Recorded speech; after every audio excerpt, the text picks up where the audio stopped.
Magandang umaga, Pilipinas. Live mula sa Pag-asa Weather and Flood Forecasting Center, narito ang latest sa ating panahon.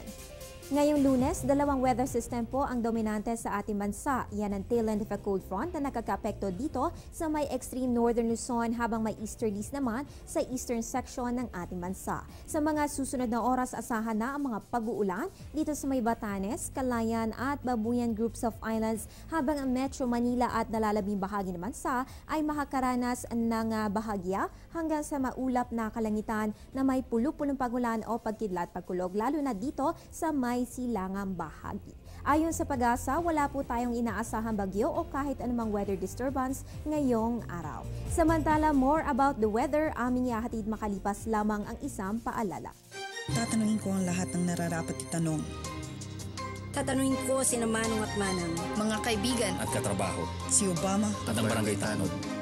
tatanungin ko ang mga taong dapat tanungin para sa mga bagay na dapat ipaliwanag. Para sa bansang kailangan magtanong. para sa kinabukasan ng ating bayan.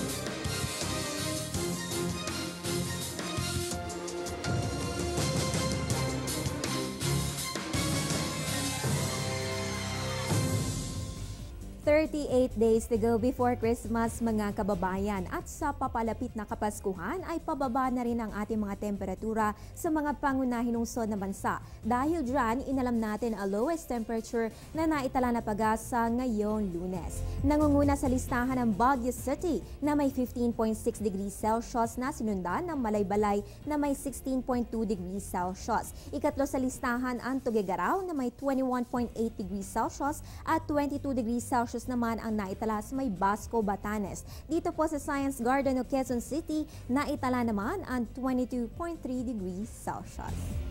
At yan ang latest mula dito sa Pag-asa. Ugaliin mag-monitor ng weather conditions sa pamamagitan ng Panahon TV Facebook at Twitter accounts. Antabayan na rin ang aking susunod na update mamayang alas 12 ng tanghali. Ang update na ito ay hatid sa inyo ng Panahon TV Express kung saan walang pinipiling panahon ang pagbibigay impormasyon.